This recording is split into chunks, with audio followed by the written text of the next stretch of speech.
राधे राधे, जय श्री कृष्ण। श्री शाम सदाशिवाय नमः। आपका प्यारा मित्र ओम जितेंद्र सिंह तोमर एक बार फिर से आपके लिए लेकर आया है बहुत ही शानदार जानकारी। जी हाँ, आप मथुरा वृंदावन तो हमेशा गए होंगे और केदारनाथ जाना सभी के लिए संभव नहीं है।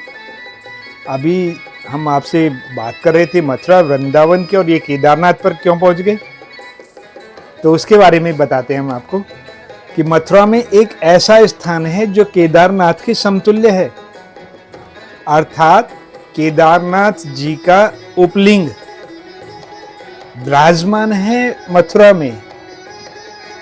अगर आप वृंदावन जाते हैं तो केदारनाथ जी के उस उपलिंग का दर्शन अवश्य करिएगा।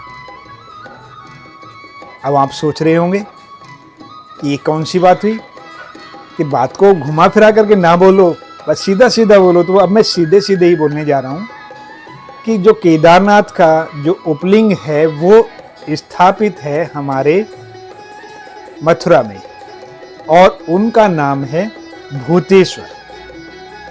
जी हाँ, अगर आप जाएं तो भूतेश्वर महादेव जी के दर्शन अवश्य करें और आशीर्वाद प्राप्त करें। वही आशीर्वाद जो हमें कई किलोमीटर पहाड़ी क्षेत्र पर जाने के बाद में, दुर्गम यात्रा करने के बाद प्राप्त होगा, वही हम आशीर्वाद हमें प्राप्त हो जाएगा। किससे? मात्र भूतेश्वर महादेव के दर्शनों से। अब भूतेश्वर महादेव जी के दर्शन, चलिए सभी जो मथुरा के आसपास के रहने वाले हैं, जो मथुरा घूमने के लिए आए हैं, शायद उन्होंने किए हों, और जिन्होंने नहीं किए हैं उनके दर्शन हम अभी आपको करा देते हैं। इसी वीडियो में हम आपको पूरे दर्शन कराएंगे और आप हाथ जोड़कर उनसे आशीर्वाद मांगिए। हो सकता है कि वो जो 12 ज्योतिर्लिंगों में से एक जो हमारे केदारेश्वर ज्योतिर्लिंग है, उसके आपको पूरा दर्शन हो जाए और पूरा लाभ प्राप्त हो। चलिए हम लेकर के चलते हैं आपको भूतेश्वर मंदिर पर। यह मंदिर राष्ट्रीय राजमार्ग 2 पर मथुरा में स्थापित है। मथुरा मधु और केटम के पुत्र लवणासुर के बाद में कहते हैं शत्रुघ्न ने इसे बसाया था। इसके पीछे की एक कहानी है। पहले हम मंदिर के दर्शन पाते हैं, उसके बाद में उस कहानी को भी हम आपको बताएंगे। आप यहाँ लिखी हुई वह कहानी पढ़ भी पा रहे होंगे, लेकिन इस वीडियो बहुत बड़ी हो जाएगी, इसलिए हम आपको पहले मंदिर के दर्शन कराते हैं, उसके उपरांत ये संपूर्ण कहानी भी आपको बताएंगे। तो चलिए पहले हम करते हैं बाबा के दर्शन। जय श्री भूतेश्वर महादेव। ये नंदी महाराज, जैसे कि सभी मंदिरों में शिवलिंग के सामने नंदी बैठे होते हैं, यहाँ भी हैं, और आप सामने पा रहे हैं बाबा भूतेश्वर।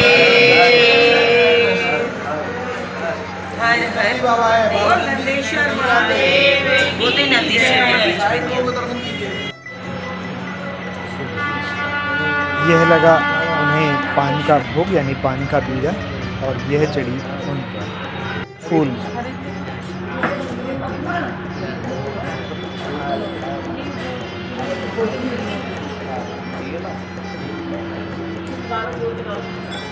आप इन्हीं के पास में एक और मुखौटा देख रहे होंगे। ये आप दर्शन कीजिए नंदी बाबा की।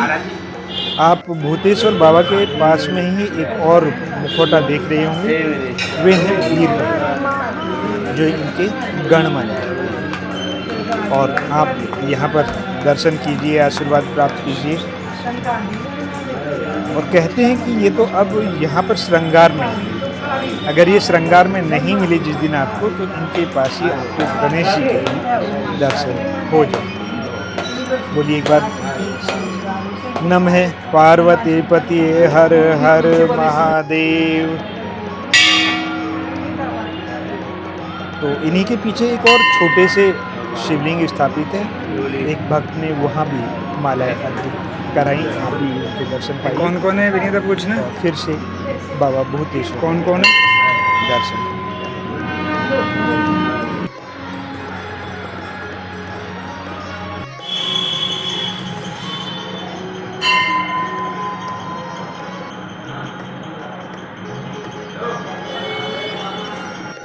चलिए अब हम आपको कहानी सुनाते हैं इनकी स्थापना की, किस प्रकार स्थापित हुई।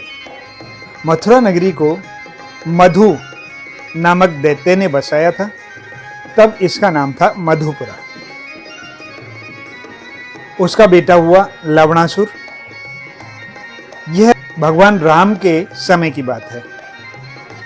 लवणासुर ने बहुत अधिक अत्याचार किए, तो उन्होंने अपने भाई शत्रुघ्न को लवणासुर का वध करने के लिए भेजा, लेकिन 3 बार आक्रमण करने के उपरांत भी शत्रुघ्न लवणासुर को नहीं जीत सके। वो मन मारकर भगवान राम के सामने उपस्थित हुए और बोले, महाराज, मैंने 3 बार प्रयास किया लेकिन लवणासुर का वध नहीं कर सका। आप ही बताइए मैं क्या करूं। तो भगवान राम ने बताया कि लवणासुर भगवान भोलेनाथ का बहुत बड़ा भक्त है और उन्होंने उनसे एक त्रिशूल प्राप्त किया है, जो उसने अपने महल, और उसे आशीर्वाद है कि जब तक वो त्रिशूल महल से बाहर नहीं निकलेगा तब तक उसकी मृत्यु नहीं हो पाएगी।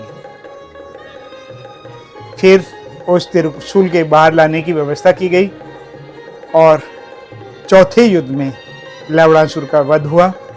तब उन्होंने, शत्रुघ्न ने इसका नाम मधुपुरा से बदलकर मथुरापुरी कर दिया। इस प्रकार यह मथुरा बसी। यह त्रेता युग की बात बताई है हमने आपको, भगवान राम के काल की त्रेता युग की, अर्थात मथुरा के स्थापना का जो समय है वो त्रेता युग का है। उसके बाद में कथा आगे बढ़ती है और ये आती है द्वापर युग में, भगवान कृष्ण के समय में। भगवान कृष्ण के समय में भी यही हुआ कि उन्होंने जब 11 वर्ष की अवस्था में कंस का वध किया, तो उनके जो परिवारजन थे वो बड़े खुश हुए और बोले अब हमें तीर्थ पर जाना चाहिए। जब वो तीर्थ पर जाने लगे तो भगवान ने सबको, सभी देवी देवताओं को और गंगा आदि को सबको आमंत्रित किया यहाँ आने के लिए और अपने माता पिता को तीर्थ का फल देने के लिए। सभी वहां उपस्थित हो गए, केवल 2 लोगों को छोड़कर। अब प्रश्न आपके लिए है कि ये 2 लोग कौन हो सकते हैं? सोचो, बताओ, कमेंट बॉक्स में लिखो। चलिए आप कमेंट बॉक्स में लिखिए, और अगर नहीं समझ आ रहा है तो हम बताते हैं। वो 2 लोगों में थे, एक गंगा और दूसरा भगवान शिव। गंगा जी से पूछा गया कि आप क्यों नहीं आए, तो उन्होंने कहा कि अगर मैं आती तो मुझे यमुना जी को पार करना होता, और यमुना जी को पार करते तो मेरी बहन का मान मर्दन होता, अर्थात उनके मान की हानि होती। इसलिए मैं नहीं आई, मैं उसके लिए क्षमा चाहती हूँ। इसी प्रकार भगवान भोलेनाथ से पूछा कि आप क्यों नहीं आए, तो उन्होंने कहा मैं तो यहीं हूँ, स्थापित हूँ, बस बताइए। तब भगवान कृष्ण ने कहा कि यहाँ पर इसके 4 द्वार हैं, इन 4 द्वार की रक्षार्थ आप यहाँ रुक जाइए। इस प्रकार मथुरा में 4 भगवान शिव के मंदिरों की स्थापना की गई। पूर्व में पिपलेश्वर महादेव के नाम से स्थापित है। जी हाँ, पूर्व में पिपलेश्वर महादेव के नाम से स्थापित है।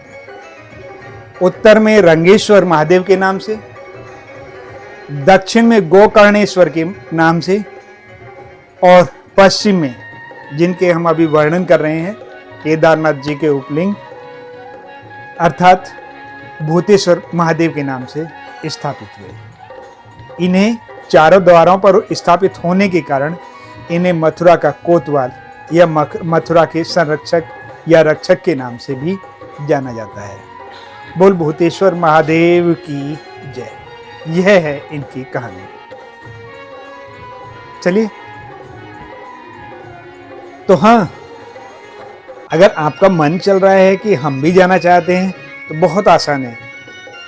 निजामुद्दीन से, हजरत निजामुद्दीन से बहुत भारी संख्या में, यानी बहुत बड़ी संख्या में गाड़ियां हैं जो मथुरा से होकर के जाती हैं। आप किसी में बैठ लीजिए, और अगर आप जनरल टिकट लेते हैं तो मात्र 75 रुपये का टिकट है।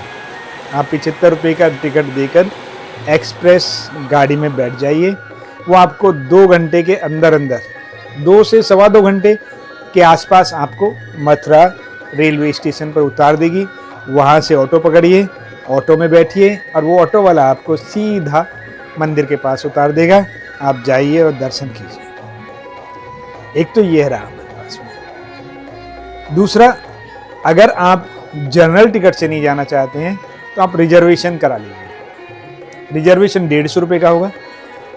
और हाँ, सबसे सस्ता रिजर्वेशन होता है, एक गाड़ी चलती है जिसे ताज एक्सप्रेस के नाम से जाना जाता है। वो नई दिल्ली से, पहले निजामुद्दीन से ही बनकर चलती थी, वर्तमान में अब नई दिल्ली से बनकर चलती है। उसमें बैठिए और रिजर्वेशन करा लीजिए। मात्र 90 रुपये में रिजर्वेशन होता है, जो सुबह 7 बजे यहाँ से चलती है और 7 बजे मथुरा से वापस होती है। तो आप इस समय में आसानी से बाबा भूतेश्वर नाथ के दर्शन प्राप्त कर सकते हैं, उनका आशीर्वाद प्राप्त कर सकते हैं। अगर आप दूर से आ रहे हैं और हवाई जहाज से आना चाहते हैं तो आपको आगरा हवाई अड्डे पर उतरना या जी हाँ, वहाँ से टैक्सी कीजिए, वो आपको मथुरा लेकर के आएगा। दर्शन कीजिए। दोपहर में मंदिर बंद रहता है, इसका ख्याल रखिएगा। या तो सुबह में या फिर शाम में आप दर्शन पा सकते हैं। यदि आपका वाहन है तो वेलकम, सीधे सीधे आइए मथुरा में और किसी से पूछिए। बस पार्किंग की जगह आपको ढूंढनी होगी, क्योंकि यहाँ पर पार्किंग की व्यवस्था नहीं है। तो पहले कोई अच्छी सी पार्किंग ढूंढ लीजिए और उसमें अपनी गाड़ी खड़ी करके आप दर्शन कीजिए। तो ये रही आपके आने जाने की व्यवस्था। और आपको हमारी ये वीडियो कैसी लगी हमें अवश्य बताइएगा, और छोटी छोटी जानकारियाँ हम आपको देते रहेंगे। और इस वीडियो को ज़्यादा से ज़्यादा साथियों तक शेयर कीजिए, ताकि वो भी भगवान केदारनाथ जी के इस उपलिंग का आशीर्वाद प्राप्त कर सकें। राधे राधे, जय श्री कृष्ण, श्री श्याम सदाशिवाय नमस्कार। प्रिय मित्रों, यदि आपको हमारी प्रस्तुति अच्छी लगी तो कृपया सब्सक्राइब तथा लाइक अवश्य करें। आपका प्यारा मित्र ओम जितेंद्र सिंह तोमर तथा सहायक विनीता तोमर। और आप हमसे कांटेक्ट कर सकते हैं। मेलिंग एड्रेस है omjitendrsinghtomer@gmail.com और कॉन्टैक्ट नंबर है 987117185758। आपने हमारी वीडियो को ध्यान से देखा, उसके लिए एक बार फिर से आपका धन्यवाद।